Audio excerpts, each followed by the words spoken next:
In this lab, you'll create an Azure File Share. However, before turning you loose on your own, let's quickly walk through the steps you'll take when completing the lab. In this lab, you'll begin by clicking on an existing storage account in the Azure portal. This will be the storage account where you'll create the file share.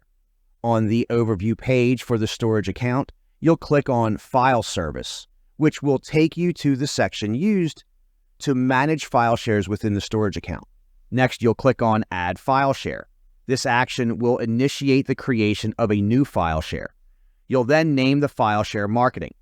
After that, you'll click on the Access Tier dropdown. You'll need to consider how frequently the data in this file share will be accessed.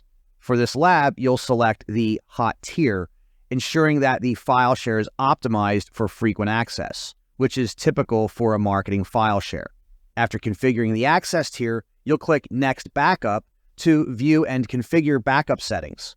However, since you're not enabling backups in this lab, you'll uncheck the Enable Backup checkbox. Then you'll click Next Review to review and confirm your settings. If everything looks good, you'll click Create.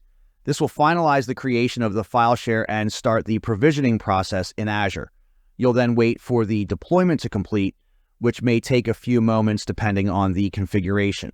Once the deployment finishes, you'll be taken to the Overview page, where you'll view all the settings and details for the newly created file share.